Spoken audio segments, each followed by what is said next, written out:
Welcome into Mavericks Today, presented by Prize Picks. Jeffrey Cooperstein here. And now that the NBA draft has come and gone, it's time to transition to free agency, and the trade rumors are starting to ramp up. On today's show, we are going to have trade rumors on PJ Washington and Klay Thompson, two veterans that could potentially be moved by the Dallas Mavericks. But I just wanted to give a quick shout out to all of you MFFLs out there. We appreciate your support during the NBA draft. The coverage doesn't stop there. We are going to have you covered with everything surrounding the Dallas Mavericks leading up to NBA free agency at 5 p.m. Central Time on Tuesday, June 30th. Make sure you lock us in, hit that subscribe button, and turn on your notifications. All right, let's start with Klay Thompson. And look, this is kind of more or less an open secret that the Mavericks are open to trading Klay.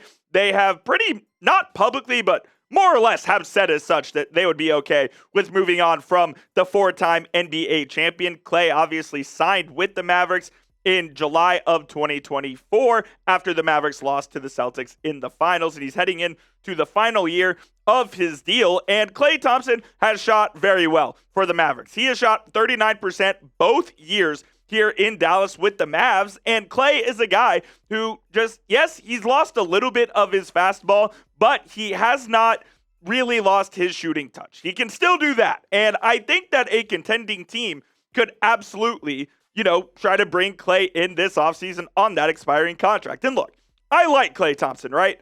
But he just simply does not fit the timeline of the Dallas Mavericks at the moment. The Mavericks are not going to win a championship next year. I don't think that's any secret whatsoever. However, Klay could go to a team like the Miami Heat that we'll talk about in just a moment that could potentially win an NBA title. And he does have a $17.5 million expiring contract, so he's got 1 year left on his deal. The Mavericks aren't going to give him an extension this offseason, so why not try to get something of value for Klay Thompson? And I'm not saying that his value is going to be astronomical by any means, but I do think that Klay could be of value to teams that are trying to win and win big here this season. And three names that I have come up and sort of just theorized that could be interested in Klay, if you will: the Miami Heat, Los Angeles Lakers, and Minnesota Timberwolves. The Timberwolves made that big trade for LaMelo Ball earlier today. They could be looking to add shooting off their bench. We know the Los Angeles Lakers had interest in Klay, and in fact, Thompson chose the Mavericks over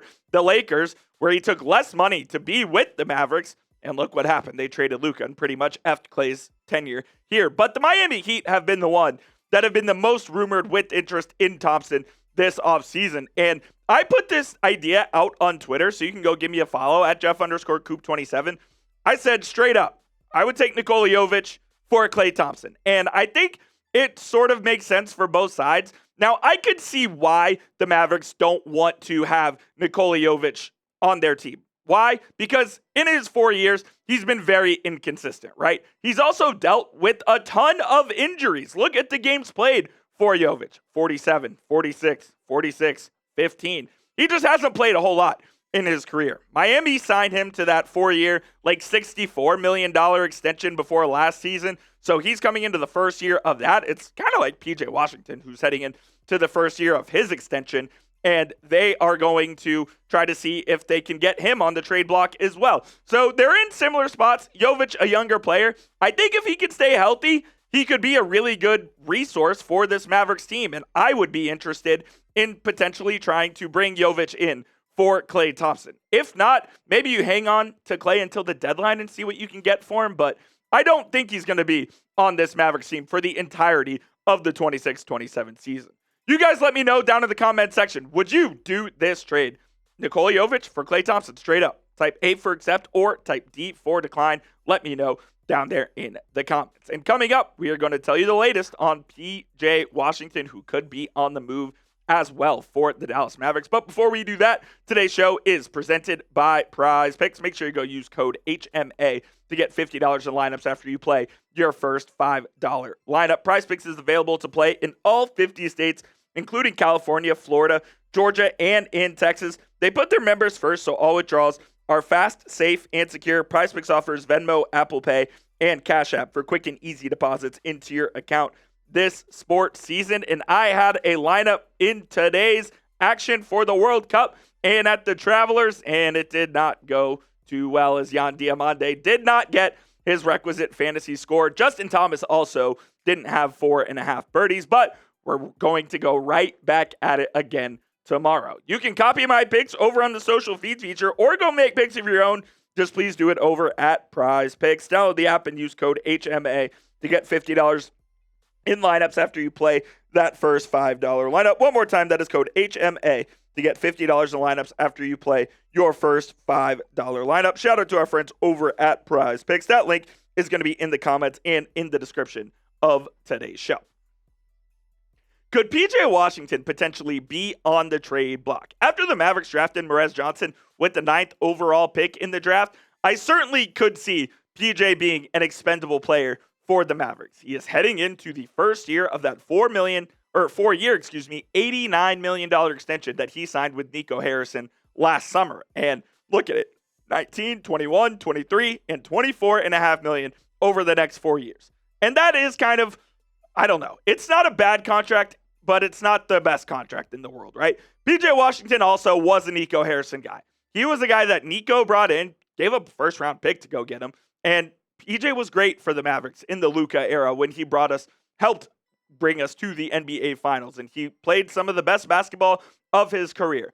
Then, when Luka was traded, and PJ kind of fell off a cliff. Not fell off a cliff, but certainly the efficiency went down from there. And there were some, things that he said off the court that kind of rubbed Mavericks fans and myself personally the wrong way about how we need to move on from the trade, this, that, and the other. And he just kind of was sort of fighting the fans, so to speak. And I know that the Mavericks are trying to move on into a new era and trying to move forward. And I think trading PJ would be a way to move forward. I like Washington. I just don't know how long you can keep him on this roster with the amount of options at forward that you have with the Mavericks. Obviously, Cooper Flagg and Morez Johnson, who you are going to build this franchise around. And then you have Naji Marshall as well, even though he's heading into the final year of his deal, alongside PJ Washington. So you can afford to trade PJ if you really wanted to.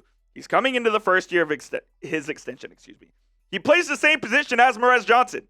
How long will Mo come off the bench before you have to decide what you're going to do with him? I don't know if that's going to last more than a year. So at most, I think PJ gets traded next offseason, but I could simply see it happening right now because I think he's going to have value to some teams that could use a guy who can play the 4 and who can shoot a good three-pointer and who can defend those bigger wings like PJ can. Just something to keep in mind this offseason. I've mentioned multiple times that I think there are 4 veterans on the Mavericks that could be traded: Washington, Gafford, Thompson, and Caleb Martin. And I think that Thompson and Washington are the 2 most likely to be moved here this offseason. We'll have to wait and see what happens. But before we get on out of here, would you guys trade PJ this offseason? If you would, type T for trade. If you would not, type K for keep. Let me know down there in the comment section. And that will do it for today's show, everybody. Appreciate you, as always, for tuning in. You can hit that subscribe button at youtube.com/MavsTV. Go give me a follow on Twitter at Jeff_Coop27. We should have the Summer League roster relatively soon, and once we do, we'll have you covered with everybody that makes that team. As far as I know, as far as 6 p.m. on Thursday, we don't have a single UDFA signing here at the moment, but once we do, we'll have you covered here on the channel. So stay locked in, and we'll see you guys soon.